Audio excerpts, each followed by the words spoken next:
Hello friends, मैं doctor Rajiv Shivhare आज आपसे रेबीज और डॉग बाइट से संबंधित कुछ बातें शेयर करूंगा।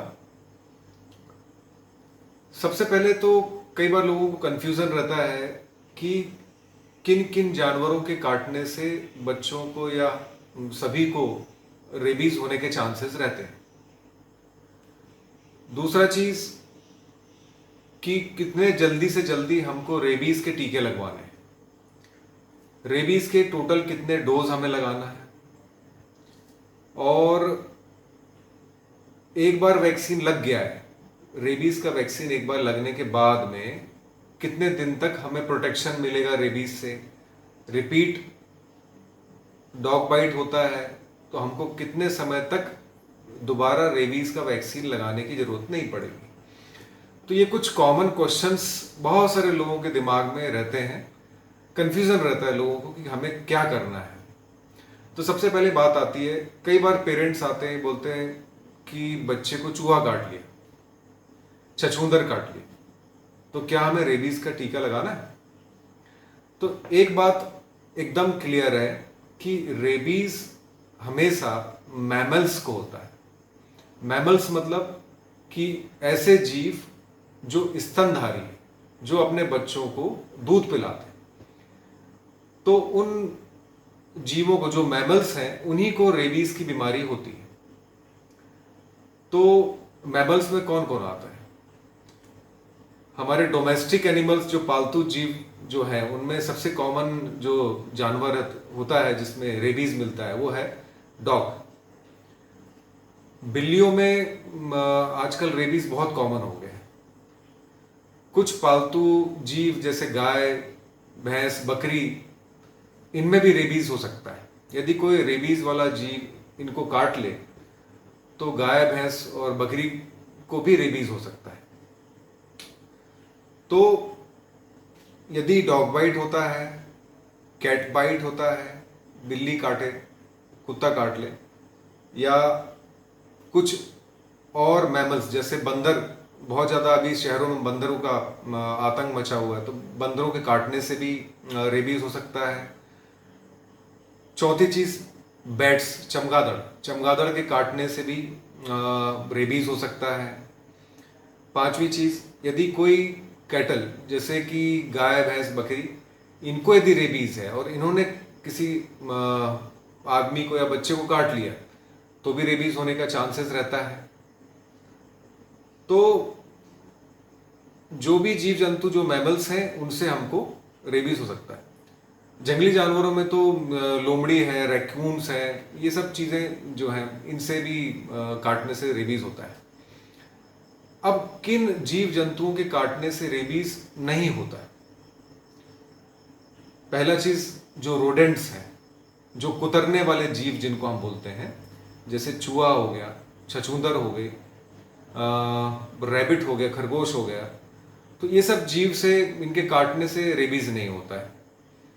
दूसरा, जो जीव रेंगने वाले हैं, रेप्टाइल्स जिनको बोलते हैं, जैसे सांप हो गया, तो सांप के काटने से रेबीज नहीं होता है। सांप के काटने से दूसरी जानलेवा समस्या आ जाती है, लेकिन रेबीज नहीं होता है।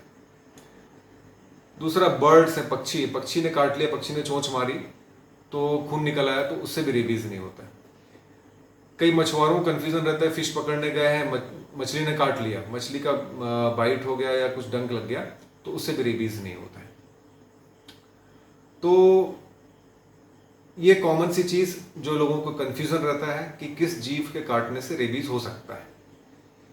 कई बार लोगों को कन्फ्यूजन रहता है कि भाई स्क्रैच लगा है, नाखून से स्क्रैच, बिल्ली घर में पली हुई है, कैट पले हुए, बिल्ली ने स्क्रैच मार दिया, नाखून लग गया, तो बिल्ली ने बाइट नहीं किया लेकिन उसका नाखून लगा, तो क्या उससे रेबीज हो सकता है?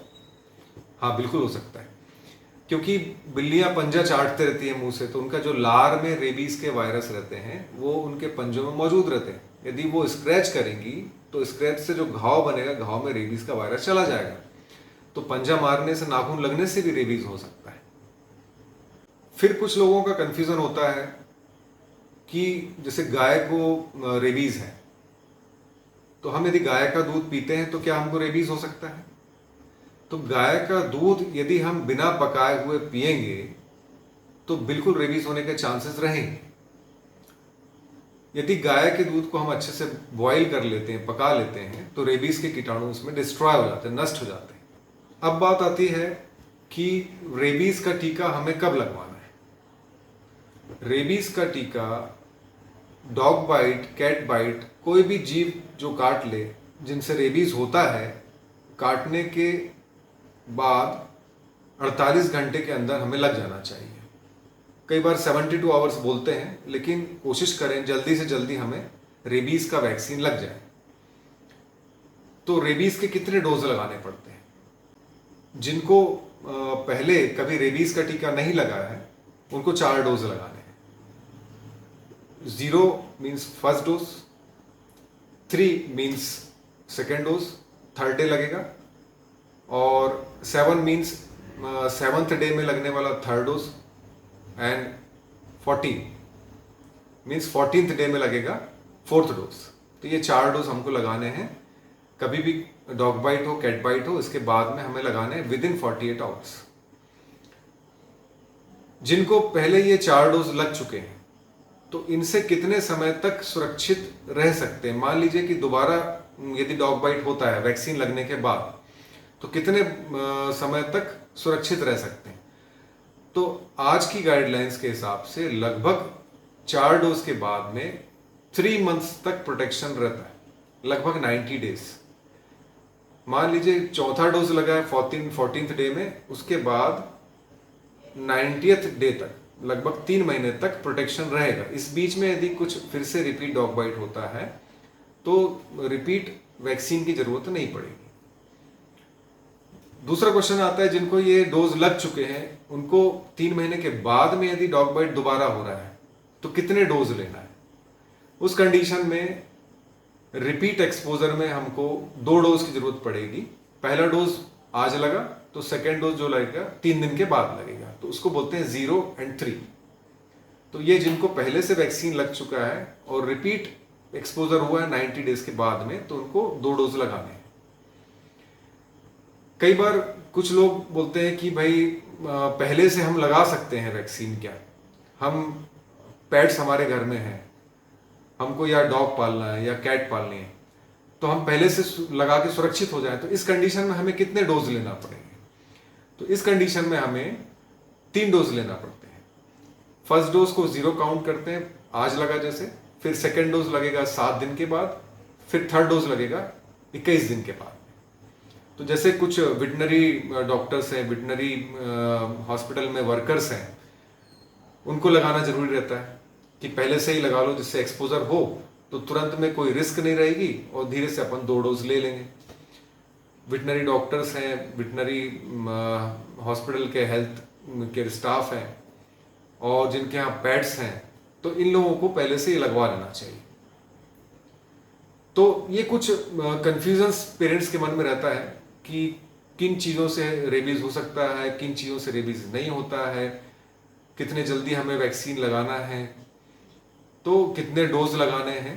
तो इस वीडियो के माध्यम से मैंने कुछ कंफ्यूजन्स आपके क्लियर करने का कोशिश किया हूँ। कुछ क्वेरीज रहे, हालांकि बहुत सारा क्वेरीज अभी भी होगा, कुछ क्वेरीज रहेंगे तो प्लीज़ शेयर करेंगे, उनका आंसर देने की मैं कोशिश करूँगा। Thank you.